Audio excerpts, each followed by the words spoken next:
ಸಂಬಂಧಪಟ್ಟ ಹಾಗೆ ನೋಡಿ, ಕುವೆಂಪು ಮತ್ತು ಶಿವರಾಮ ಕಾರಂತರು ಇಬ್ಬರು 20ನೇ ಶತಮಾನದ ಮೊದಲ ದಶಕದಲ್ಲಿ ಹುಟ್ಟಿ ಕೊನೆಯ ದಶಕದವರೆಗೆ ಬದುಕಿದ ಇಬ್ಬರು ಮಹಾತ್ಮರು. 1904ರಲ್ಲಿ ಕುವೆಂಪು ಹುಟ್ಟಿದ್ರು, ಶಿವರಾಮ ಕಾರಂತರು 1902ರಲ್ಲಿ ಹುಟ್ಟಿದ್ರು, ಮತ್ತು 92 ಮತ್ತು 94ರಲ್ಲಿ ತೀರಿಕೊಂಡ್ರು. ಅಂದರೆ ಇಡೀ ಶತಮಾನವನ್ನು ಬದುಕಿದ ಇಬ್ಬರು ಬಹಳ ದೊಡ್ಡ ಮಹನೀಯರು ನಮ್ಮ ಕರ್ನಾಟಕದವರು.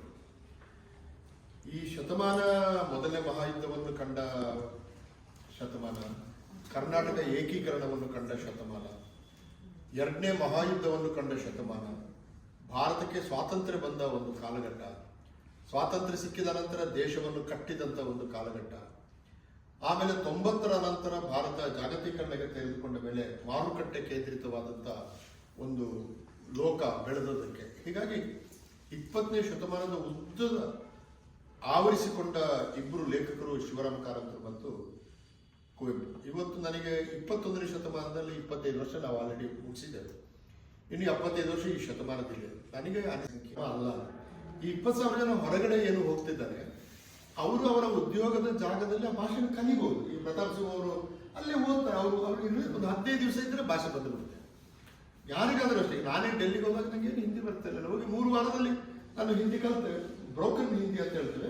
ಆದರೆ ರಿಕ್ಷಾದ ಹತ್ರ ಮಾತಾಡಲಿಕ್ಕೆ, ಹಾಲು ತರಲಿಕ್ಕೆ, ತರಕಾರಿ ಹತ್ರ ಮಾತಾಡಲಿಕ್ಕೆ, ಅಥವಾ ಯಾರಾದರೂ ಆಫೀಸರ್ ಸಿಕ್ಕಿದ್ರೆ ಕೈಸೆ ಹೊಸ ಹೀಗೆ ಇಷ್ಟು ಮಾತಾಡಲಿಕ್ಕೆ ನಾವು ಕಲ್ತು ಬಿಟ್ಟಿವಿ.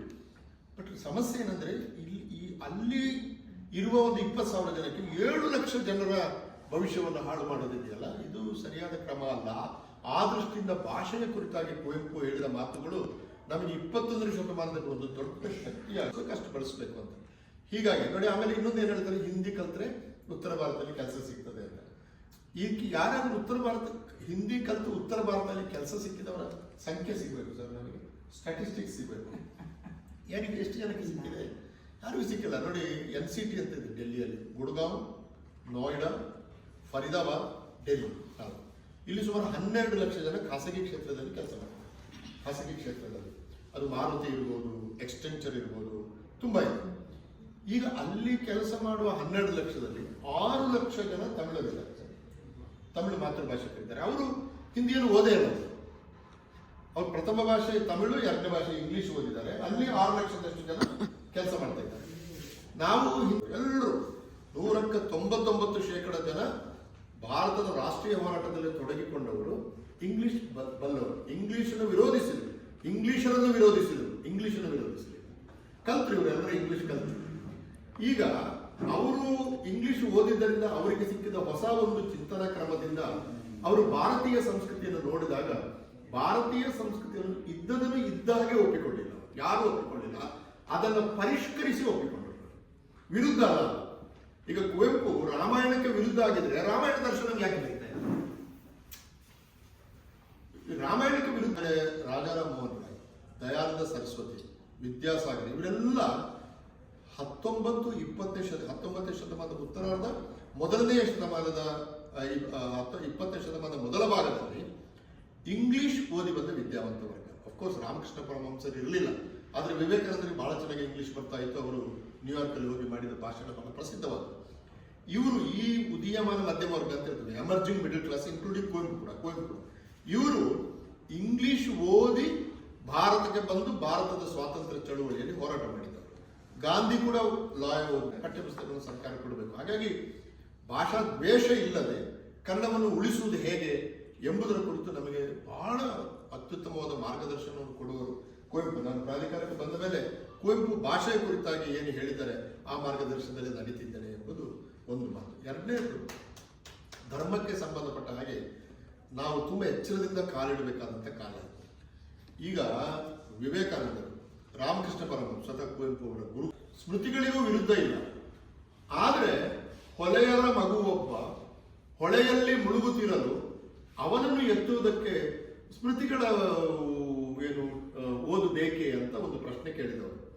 ಆದ್ದರಿಂದ ಕುವೆಂಪು ಸೇರಿದಾಗ ಅನೇಕರು ಭಾರತೀಯ ಸಂಸ್ಕೃತಿಯನ್ನ, ಅದರಲ್ಲಿ ಕಾಲಾನುಕ್ರಮದಲ್ಲಿ ಸೇರಿದಂಥ ಕೆಲವು ದೋಷಗಳನ್ನ ಪರಿಷ್ಕರಿಸಿ ಒಪ್ಪಿಕೊಳ್ಳಬೇಕು ಅಂತ ಹೇಳಿದವರು. ಆದ್ದರಿಂದ ರಾಮಾಯಣಕ್ಕೆ ಉದಾಹರಣೆಯಲ್ಲಿ ಶೂದ್ರ ಶಂಭುಕನ ವಧೆ ಬರ್ತದೆ.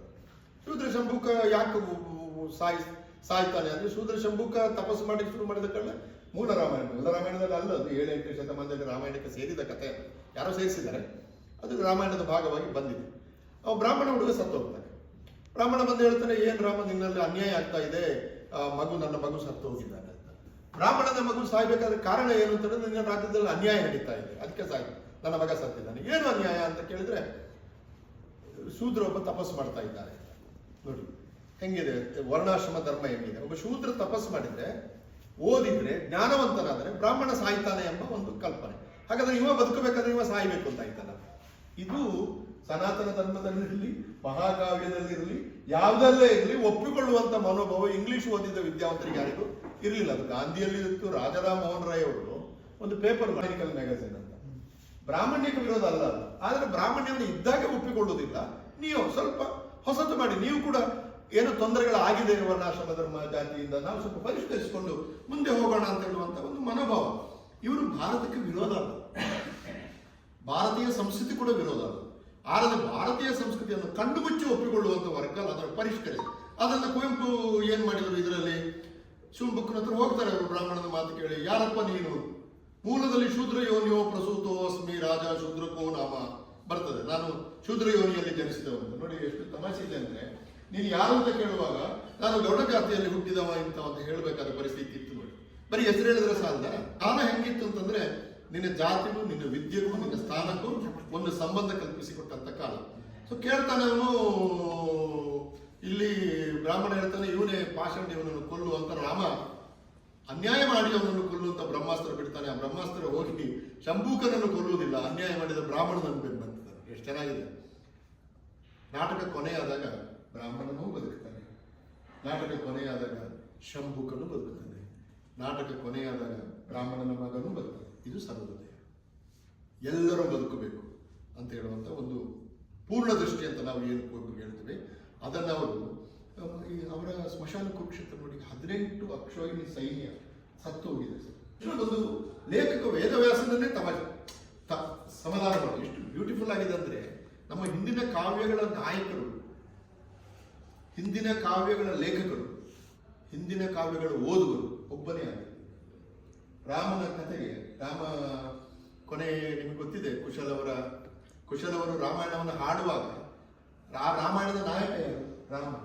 ಕುಶಲವರು ರಾಮಾಯಣವನ್ನು ಹಾಡುವ ಪ್ರೇಕ್ಷಕ ಯಾರು? ರಾಮನ ಕಥೆಯನ್ನು ರಾಮನೇ ಕೇಳುವುದು.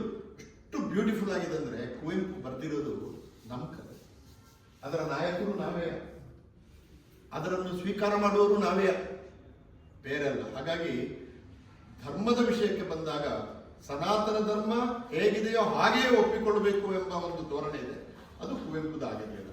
ಸನಾತನ ಧರ್ಮದಲ್ಲಿ ಮತ್ತೆ ಧರ್ಮರಾಯ ಯಾರಿಗೆ ಆಳುವುದು? ನೀವು ಜನಗಳನ್ನೆಲ್ಲ 56 ದೇಶಗಳಿಂದ ಬಂದ 18 ಅಕ್ಷೋಹಿಣಿ ಸೈನ್ಯ ಸತ್ತು ಹೋಗಿದೆ ಕುರುಕ್ಷೇತ್ರದಲ್ಲಿ. ಆಮೇಲೆ ಧರ್ಮರಾಯ ಪಟ್ಟದ ಮೇಲೆ ಕುಳಿತು ಯಾರಿಗೆ ಆಳುವುದು ಅಂತ. ನೆಹರು ಪ್ರಧಾನಿಯಾದಾಗ ಅದರ ಕತೆ ಓದಿದ್ರೆ ದೇಶ ಇಬ್ಬಾಗ ಆಗಿತ್ತು. 200 ವರ್ಷಗಳ ಕಾಲ ನಿರಂತರವಾದ ಹೋರಾಟದಿಂದ ದೇಶ ನಡೆದಿತ್ತು. ರಕ್ತದ ಕೋಡಿ ಹರಿತಿರುವಾಗ ಒಬ್ಬ ಪುಣ್ಯಾತ್ಮ ಪ್ರಧಾನಿಯಾದ. ನಮ್ಮ